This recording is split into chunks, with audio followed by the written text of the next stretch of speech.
ng mga nagbabagang balita.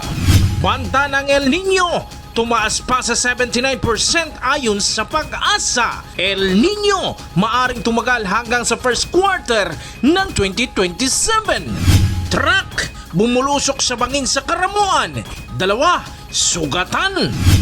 Department of Agriculture, sinimulan na ang pamamahagi ng ayuda sa mga magsasaka at mangingisda sa Bicol Region. Graduating students at alumni ng CSBC sa Nabwa, sinamantala ang Kamsur Job Fair ng Kamsur Peso.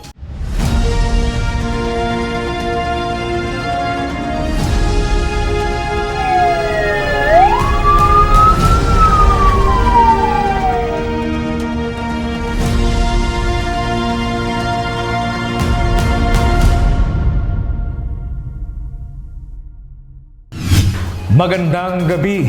Narito ang mga maiinit na balita sa Camarines Sur.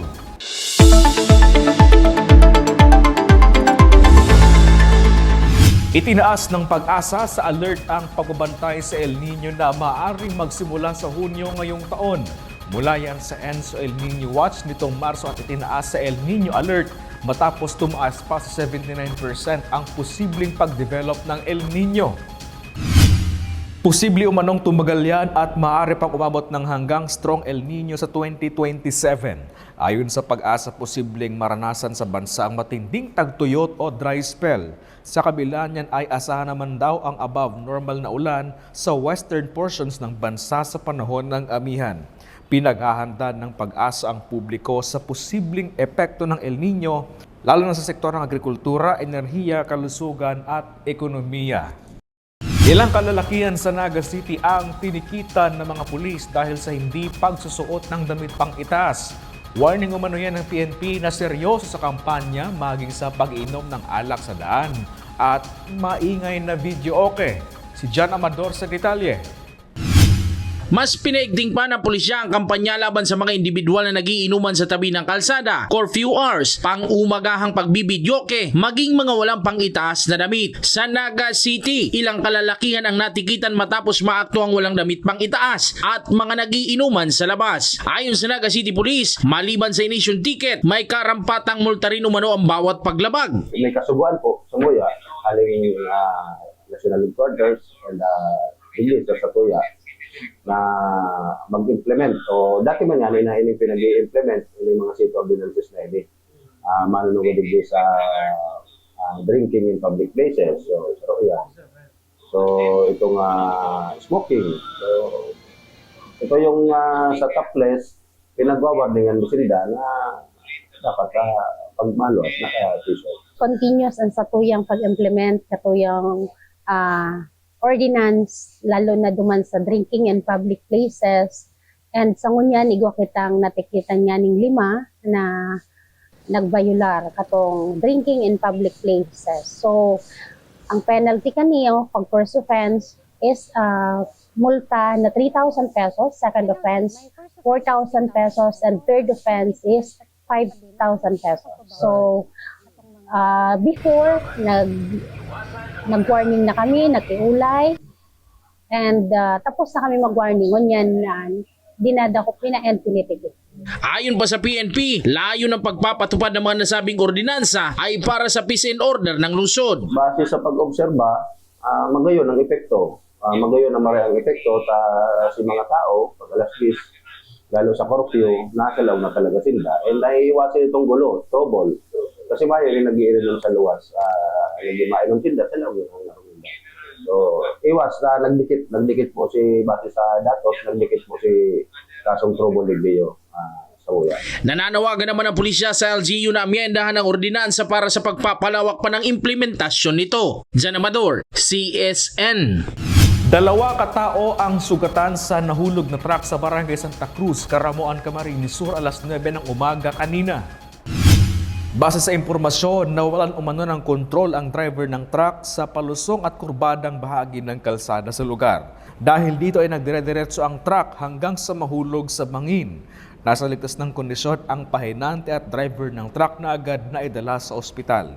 Nagpapatuloy pa ang investigasyon ng mga otoridad sa insidente. Kalaboso ng PNP ang dalawang lalaki sa Naga City na sangkot umano sa karnaping. Isa sa mga sospek ang minor de edad na nasa pangalaga na ng DSWD. Si John Amador sa detalye.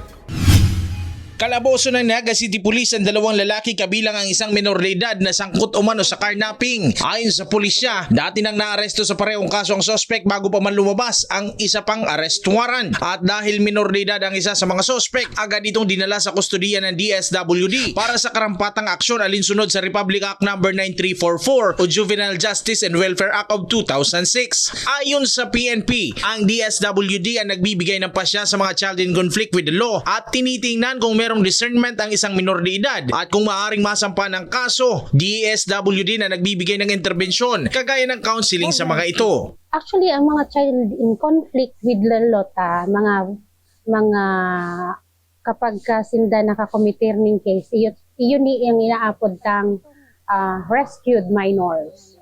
So, sinda atong mga rescued minor or the CIDL, child in conflict with the law. So, pagka may kaso, pagka nakasuhan, ang process kaninyo still maagi pa din sa DSWD. Ito yung minor de edad na yun. Pinag-determine mo kayo itong discernment niya. So, since na-determine na act with discernment siya, so kaya na-file ang complaint against sa iya. So, kaya nga naiyawan siya naman sa DSWD, iwasan si mga minor de edad, sa mga akita na makibarkada, naman lalo sa mga barkada na may maraot na gibo. One thing, siyempre, parental guidance manggiraray, so kay po ng paganduyog ang mga magura. John Amador, CSN. Posibleng dulot ng tag-init ang dahilan ng naitalang fish kill sa isang fish pond sa barangay Balumbon, Calabanga, Camarines Sur. Sa pagsusuri ng Calabanga Fisheries Management Unit kung saan base sa water samples at quality assessment mula sa fish pond, lumabas na mababa ang dissolved oxygen, presensya ng mataas na ammonia level at mababang kalidad ng tubig ang itinuturong sanhi ng fish kill. Ayon sa mga otoridad, posibleng nakaapekto rin sa fish kill ang mataas na temperatura para bumaba ang dissolved oxygen at maapektuhan ang kalidad ng tubig sa fish pond. Inirekomenda ng mga otoridad ang agarang papalit ng tubig, paggamit ng aeration system, wastong pagpapakain at regular na monitoring ng water at ammonia level upang hindi na maulit pa ang fish kill. Umarangkada na ang pamamahagi ng Department of Agriculture o DA ng ayuda sa mga magsasaka at mangingisda sa Bicol Region. Sa ilalim niya ng Presidential Assistance for Farmers and Fisherfolks Program na layong maibsan ang naging epekto ng krisis sa mga mangingisda at magsasaka. Narito ang ulat. Ika nga sa kanta, magtanim ay hindi biro, maghapong nakayuko. Ganyang ilarawan ng magsasakang si Nanay Yolanda ang kanilang kasalukuyang sitwasyon dahil sa tagtuyot at pagsirit ng presyo ng langis. Ayon sa kanya, hirap umunong tustusan ang pang-araw-araw na gastusin sa sakahan, lalo na ang kanyang asawa na na-stroke. Eh grabe po ma'am talaga, sobrang bitik na bitik. Grabe ang pagtios po ma'am yan. Siya na-stroke na. Dati po siyang partanan talaga. Ngayon po, na-stroke na kang May 9, inabot po sa Bagyo. Tirang Bagyo po sa nag-agi. Daman po kami na po, bagsak pa sa presyo. Isa lang si Nanay Yolanda sa libu-libong magsasaka at mangingisda sa Bicol Region na benepisyaryo ng cash aid sa ilalim ng Presidential Assistance for Farmers and Fisherfolks Program ng Department of Agriculture. Sila ang first batch ng mga magsasaka at mangingisda sa rehiyon na nakatanggap ng ayuda layong maibsan ang epekto ng dulot ng pagsirit ng presyo ng langis, farm at fishery input. Malaking tulong umano ang natanggap nilang 2,325 pesos lalo na sa susunod na cropping season. Eh dakula naman po inatabang talaga sa muya. Dawa kung tira lang ang makuami. Dakulang tabang na po yan. Nakakaano na po talaga yan sa muya. Lalong naman siyang trabaho. Nakatabang na po yan ang maray. Magkatatabang po iya sa arog po na munguwan. Nabiyo kaming natitika po. Dawa po pa uno. Makasusurog iya. Makatutugbo nga po pangangaipo na mo. Lalo po nguwan, nagtanam kami, kahit po naman sa medisina, napangkuha sa ulod. Ako po kami maibabakan.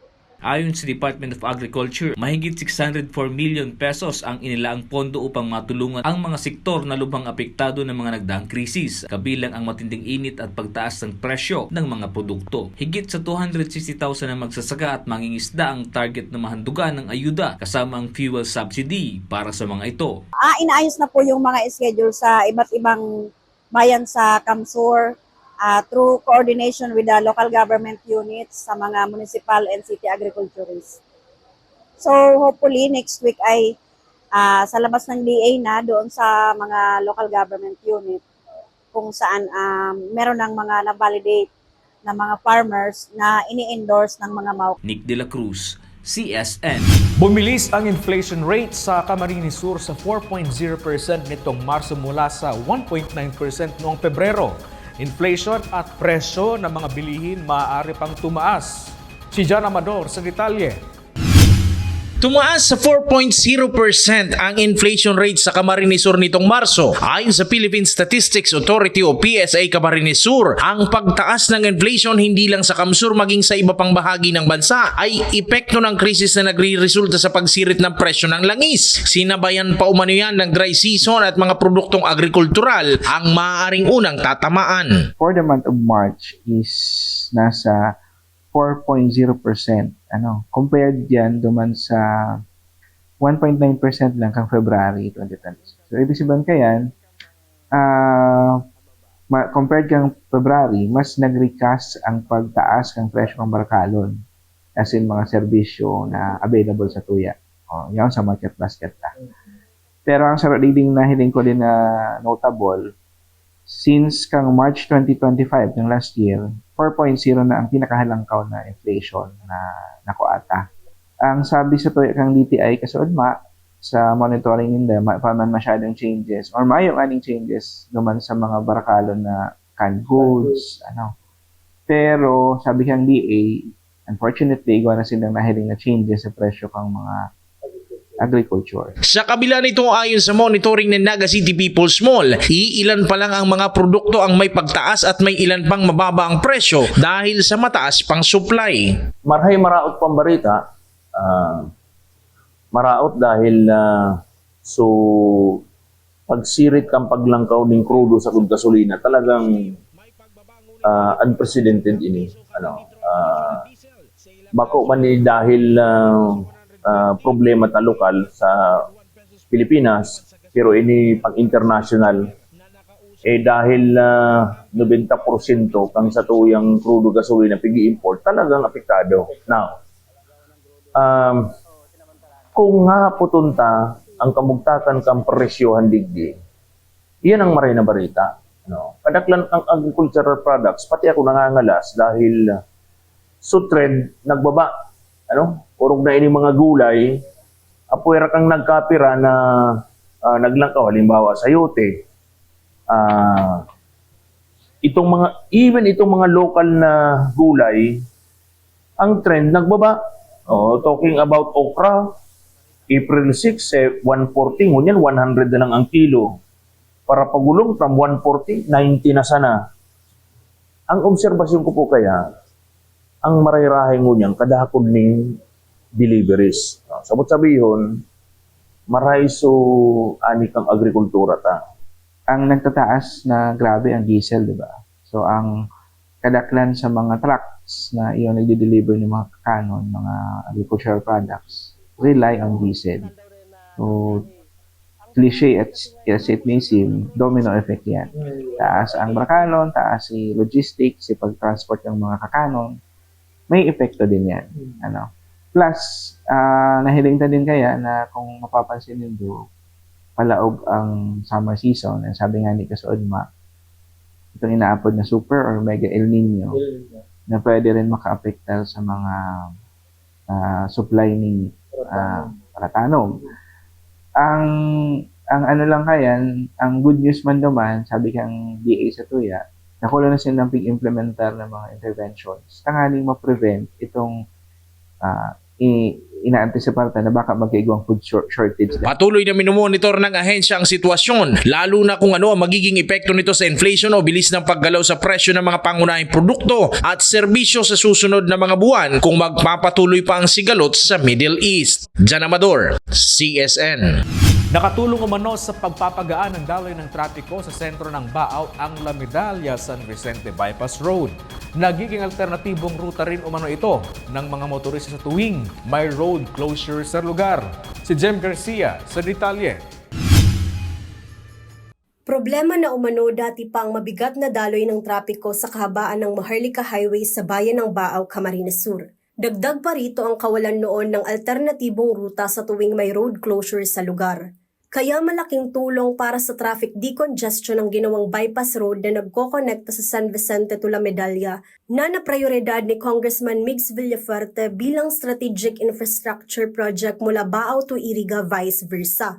Itong bypass road nagsisilbi sa amin na napakalaking rota para maibsan yung congestion dito sa poblasyon proper. Pwede namin i-divert ang malalaking bihikulo. Lahat ng bihikulong papuntang Iriga, pwede nilang kunin ng bypass road. Ayon sa PNP, tuwing nagkakaroon ng close road para sa mga pagdiriwang na ginaganap sa poblasyon ay hindi na maiwasan ang mabigat na trapiko. Kaya naman dahil rito, mayroon lang alternative route lalo na para sa mga malalaking sasakyan kagaya ng mga bus at trucks. Previously, nung wala pa tayong bypass road, dinadivert namin yung mga vehicles dito sa mga inner barangay roads, which is nagkakaroon ng pagkaantala kasi maliit lang po yung mga barangay roads natin na nandito sa poblasyon. Then yung may mga konting obstruction pa, medyo delay ang nila. Unlike ngayon, nung nagkaroon kami ng bypass road, nung makalipas na Pintakasi, yung Kamuyan Festival, nakita namin yung magandang result sa paggamit ngayon ng bypass road. Kaya naman abiso ng PNP para sa publiko na gamitin ang bypass road upang makaiwas sa abala sa trapiko, lalo na para sa mga motoristang babagtasin ang rutang Naga to Iriga vice versa. Jem Garcia, CSN. Hindi pinalampas ng mga graduating students maging alumni ng Camarines Sur Polytechnic College o CSPC ang campus job fair ng Kamsurpeso. Trabaho at oportunidad sa mga kabataan inilapit pa. Si Jem Garcia sa detalye. Isa sa mga isinasaalang-ala ng mga graduating students ng Camarines Sur Polytechnic College o CSPC ay ang kanilang budget sa pagpapaproseso ng paghahanap ng trabaho pagkatapos nilang makapagtapos ng pag-aaral. Ang ilan umano sa kanila ay balak pa sanang lumuwas ng Maynila, maghanap lang ng trabaho pero bago niyan ay kailangan muna nilang kumuha ng mga mandatory requirements para kung sakaling tanggap sa trabaho ay madaling maproseso ang kanilang aplikasyon. Mga malalayong mga mga government agencies po, katulad ng Pag-ibig, since nandito po tayo sa Rinconado, tapos yung Pag-ibig nasa Naga pa. Syempre, thankful po kami na pumunta sila dito, na hindi na po namin kailangang bumiyahin ng malayo para makapag-apply. Maliban sa budget, problemado rin sila dahil kadalasan ay hindi nakukuha ang mga fresh graduates sa mga ina-applyang trabaho. Dahil bilang fresh graduates ay wala pa silang sapat na karanasan, kaya naman malaking tulong ang sinagawang campus job fair sa Camarines Sur Polytechnic College o CSPC. Inilapit pa ng provincial government ng Camarines Sur sa pamumuno ni Governor Elry Villafuerte sa pamamagitan ng Kamsurpeso ang trabaho at oportunidad sa mga graduating and soon-to-be job seeker para hindi na ito mahirapang maghanap pa ng trabaho. Binuksan sa campus job fair ang higit 6,000 na job vacancies kabilang ang mga local companies at overseas agencies kung saan maraming alok na trabaho gaya na lamang ng office staffs, skilled workers at healthcare professionals. Malaking tulong po ito, lalo po doon sa mga graduates na ngayong taon na to. Kasi habang humintay kami ng graduation, so meron ng jobs na pwedeng mapasukan namin after graduation. So yun po yung mga kagandahan, di ba? So malaking tulong po ito, lalo na po sa mga estudyante na katulad po namin. Ayon sa Kamsurpeso, sa pamamagitan ng campus job fair ay mas napapadali ang job matching ng mga estudyante dahil nakakausap nila ng direkta ang mga employer ukol sa trabahong kanilang nais pasukan. We will be able to guide them and yun, mapagmamatch natin yung kanilang mga skills doon sa mga company since actual yung ating ginagawang interview, pre-qualification interview with the applicants. And ano rin ito, kumbaga, yung purpose natin na makapagbigay ng trabaho sa mga graduates kasi sila yung priority natin.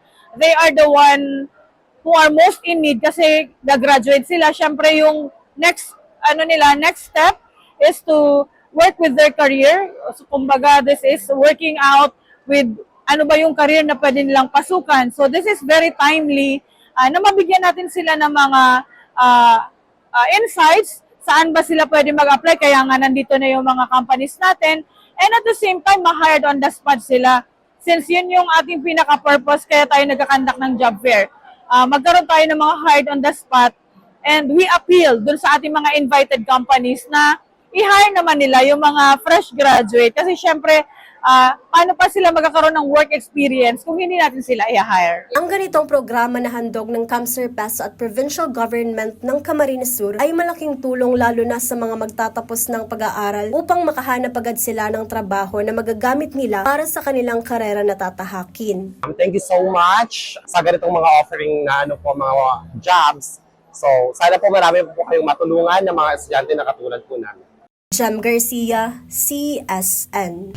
Nakatakdang mag-guest sa Philippine TV show na Family Feud ang host na si Steve Harvey.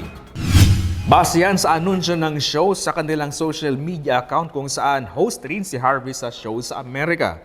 Ngayong darating na Biyernes, mangyayari ang collab ni na Steve Harvey at Dingdong Dantes na counterpart host naman ng Family Feud sa Pilipinas. At yan ang mga may init na balita ngayong araw sa Camarines Sur.